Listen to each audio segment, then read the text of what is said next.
Xin mến chào quý cô chú anh chị và các bạn. Đây là một món chè rất ngon mà Vân vừa mới làm xong.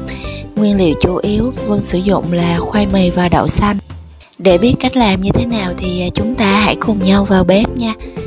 Đây là tất cả nguyên liệu mà Vân đã chuẩn bị để nấu chè khoai mì.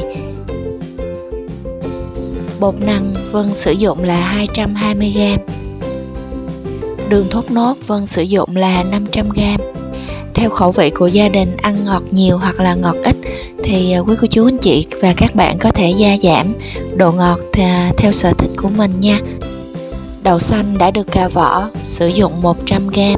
Đậu xanh đã được rửa sạch nhiều lần với nước và để ráo. Để tạo độ thơm cho chè thì ở đây Vân có chuẩn bị thêm 30g gừng. Gừng đã được Vân rửa sạch và gọt bỏ phần vỏ phía bên ngoài rồi ha.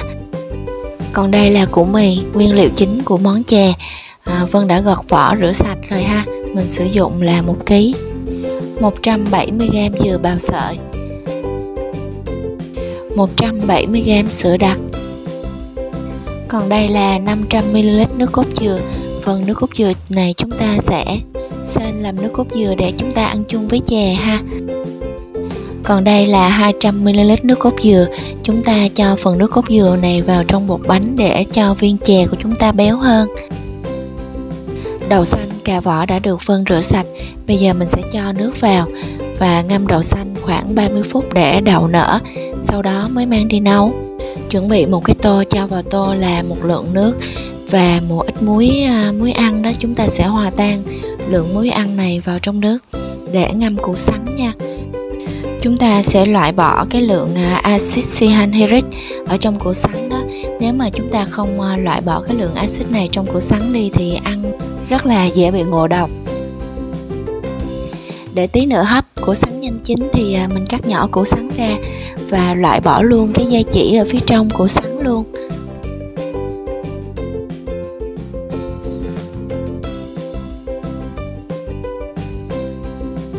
Củ sắn sau khi cắt xong thì mình ngâm củ sắn vào nước muối đã pha khoảng 1 tiếng. Sau đó chắc phần nước muối này ra rửa sạch và tiếp tục cho nước và muối vào ngâm thêm khoảng 1 tiếng nữa. Rồi mình đi rửa lại lần thứ hai và để ráo nha.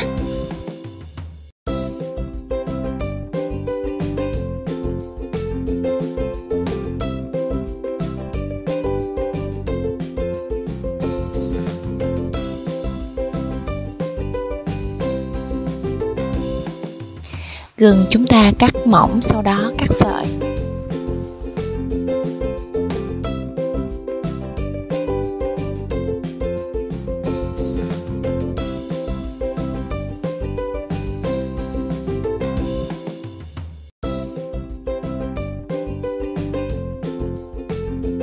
Đậu xanh sau khi ngâm nở chắc bỏ nước và cho đậu xanh vào nồi.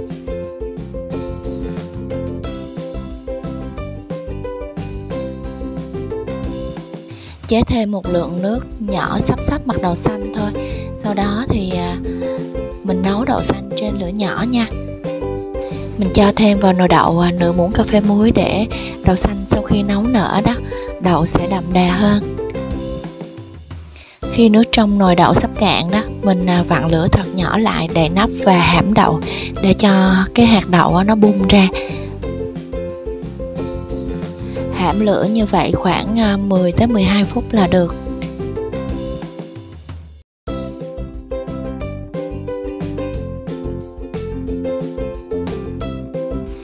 Như quý cô chú anh chị và các bạn thấy, sau khi thời gian chúng ta hãm đậu thì hạt đậu nó nở bông ra và nó khô ráo như thế này là được ha.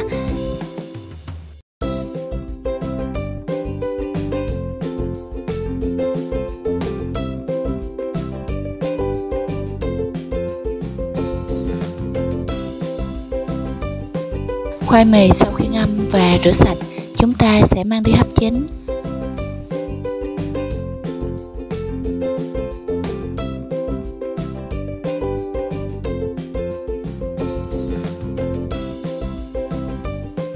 Khoai mì sau khi hấp 35 phút thì đã chín rồi. Mình chế ra một cái tô to ha. Trong lúc khoai mì vẫn còn nóng như thế này thì mình sẽ lấy cái chày á, mình tán nhuyễn cái khoai mì này ra. Lúc khoai mì còn nóng thì tán ra rất là dễ. Nếu quý cô chú anh chị mình có cối xay thì mình có thể bỏ vào cối xay mình xay nhuyễn ra cho nó nhanh nè, cũng được ha.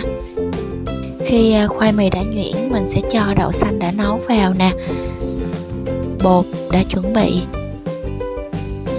cho hết sữa đặc đã chuẩn bị nè, nước cốt dừa và 1/2 lượng dừa bào vào luôn. Trộn tất cả nguyên liệu lên cho thật đều thành một khối ha.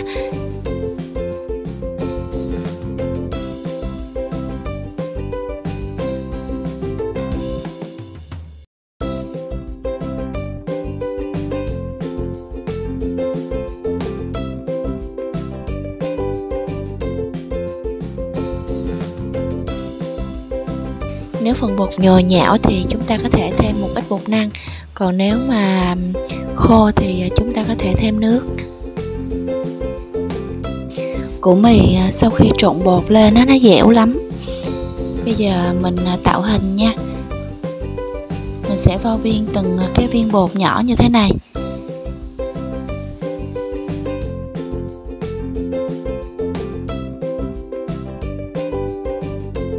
Hoặc là muốn tạo hình nhanh hơn thì quý cô chú anh chị và các bạn có thể xe bột thành những cái dây bột như thế này.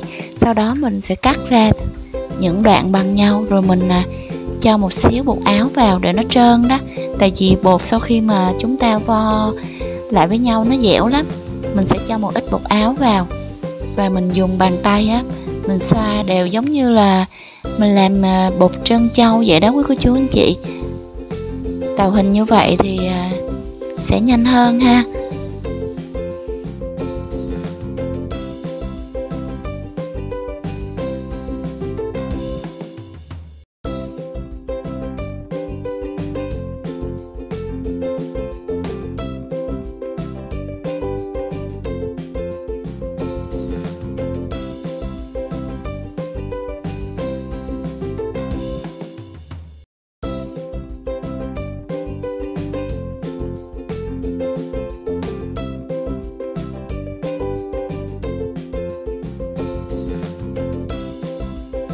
Khi tạo hình bột xong thì Vân sẽ chuẩn bị một cái nồi và cho vào nồi 2 lít nước lọc. Nước sôi chúng ta cho đường thốt nốt vào nha, khuấy cho đường tan. Khi đường tan rồi thì bắt đầu mình sẽ bỏ viên chè mình mới vo xong đó vào trong nồi. Mình sẽ chọn bỏ vào từ từ để cho viên chè nó khỏi dính vào nhau nha.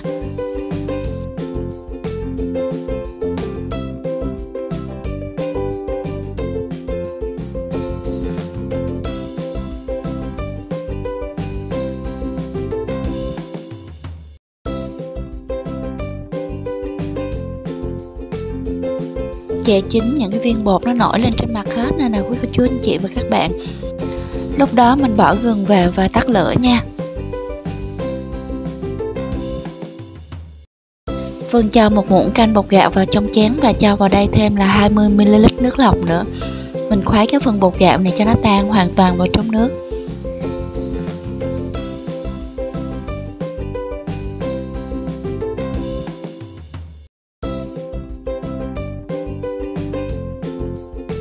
Vân chuẩn bị thêm một cái nồi nhỏ và cho vào đây là 500 ml nước cốt dừa. Lúc ban đầu mình chuẩn bị để làm cốt dừa đó. Cho phần bột gạo đã khuấy vào nồi cùng 50g đường và 1/2 muỗng cà phê muối nha. Quậy đều lên và bắt đầu mình nấu trên lửa nhỏ liu riu. Mình liên tục mình khuấy, dùng cái phới mình khuấy liên tục như thế này. Cho từ 2 tới 3 lá dứa vào trong nồi nước cốt dừa để tạo mùi thơm ha. Nước cốt dừa sôi đặt lại thì chúng ta tắt lửa. Nước cốt dừa còn nóng thì mình thấy nó còn hơi lỏng như thế này, nhưng mà khi nó nguội lại thì nước cốt dừa sẽ đặc hơn nha.